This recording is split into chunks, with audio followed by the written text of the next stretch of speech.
Kayo po ba mga bossing ko ay isa sa mga nakakapansin na paborito ka ng kamalasan? Meron po ako ituturo sa inyo na napakasimple at napaka-epektibo mga pamamaraan. Kailangan lamang po natin mga bossing ko ng paminta. Kung marami kayong paminta, ay mas mainam, mas marami.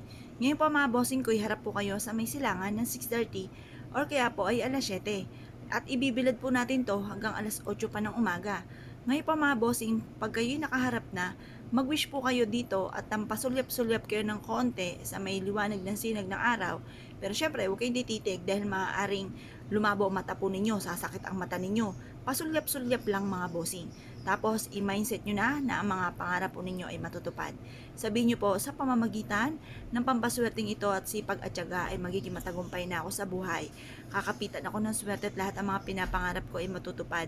Mag-wish na po kayo na mula sa inyong pong puso. Sabihin po ninyo ang lahat ng nais ninyo na walang gamit na sana, direct to the point mga bossing. Pagtapos na po kayo mag-wish mga bossing ko ay mainam na humarap po kayo sa may pintuan po ninyo at kung may pwedeng pagtusukan nito ay itusok nyo po ito. Ngayon po, kahit gaano kadami, basta makapagtusok ka po ng ganito, mas marami ay mas okay. Ngayon pa mga bossing, habang tinutusok nyo po ito sa lupa, paulit-ulit kayo nagwi-wish na itinatapon ko na lahat ng kamalasan ko at huwag ka na muling babalik pa. Pagtapos po niyan mga bossing ko, i-mindset nyo na kayo magiging matagumpay at lahat ng mga pangarap ninyo ay matutupad. Pagtapos na po ito mga bossing, pwede rin naman ang ibang pamamaraan bukod sa pagtutusok ng ganito sa may harapan ng inyong tahanan. Kumuha po kayo ng isang maliit na baso at ilagay ang paminta. At pagkatapos ay mag-wish ka na sa pamamagitan nito, lahat ng mga pangarap nyo ay matutupad. Mag-wish na po kayo na mula sa inyong pong puso at makakamit nyo po lahat ng mga pangarap po ninyo. Ngayon po mga bossing, mas mainam na kayo po ay may positibong pananaw sa buhay kapag gumagawa ng ganitong mga pamamaraan. Ito po ay napakasimple pero napaka-epektibo rin naman po nito.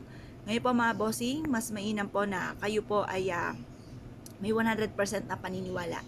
Ngayon po mga bossing, ang iba nyo pang pwedeng gawin, kumuha ka ng isang baso, tapos maglagay ka ng 7 butil lamang po ng paminta.